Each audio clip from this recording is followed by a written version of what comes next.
Pria ini berlari ke arah pasukan Jerman sambil mengibarkan celananya. Perwira Jerman ini pun menghampirinya, dan seorang prajurit memukul perutnya yang membuatnya kesakitan. Dan ketika pria ini ingin muntah, tiba-tiba ia malah mengeluarkan pita panjang dengan lambang kekaisaran Jerman di tengahnya. Sang perwira pun bertanya dari mana dia mendapatkan itu. Tiba-tiba suara alarm berbunyi dan memecah suasana.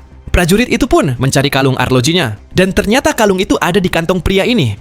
Prajurit itu pun kebingungan dan ingin memukul pria ini. Namun, tiba-tiba kalung arloji itu sudah ada di kantongnya. Semua prajurit Jerman pun tertawa dan mulai terfokus pada pria ini. Tanpa mereka sadari, pria ini mempunyai sebuah rencana di balik tingkah konyolnya. Tiba-tiba pria ini memainkan beberapa granat dan mencoba kabur. Perwira Jerman pun langsung memerintahkan prajurit untuk menangkapnya. Belum sempat mereka menangkapnya, pria ini berlari keluar dengan tong kayu di tubuhnya. Para prajurit pun mengejarnya sambil tertawa. Dan saat pria ini terjatuh, para prajurit pun mengerumuninya. Namun tiba-tiba pria itu menghilang. Prajurit pun panik dan mencarinya kemana-mana, namun tidak bisa menemukannya. Lalu terdengar suara kucing dari atap. Mereka pun melihat ke atas, dan ternyata pria itu sedang cosplay menjadi kucing. Semua prajurit pun tertawa, namun tidak dengan sang perwira. Perwira Jerman menyadari ada yang tidak beres, kemudian mengancam pria itu untuk mengatakan dari mana ia mendapatkan pita tadi.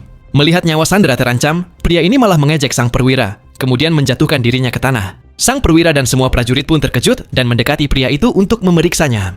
Ketika semua lengah, tiba-tiba dua Sandra sudah menghilang. Perwira Jerman pun memerintahkan prajuritnya untuk waspada. Namun, belum sempat mengangkat senjata, mereka tiba-tiba diserang secara brutal dan hanya menyisakan satu prajurit yang selamat. Ia hanya berdiri terpaku melihat semua rekannya tewas. Dan ternyata pria ini hanya pura-pura mati. Ia pun berdiri lalu mengangkat tangannya seperti posisi menembak dan mengarahkannya ke prajurit Jerman. Dan duar.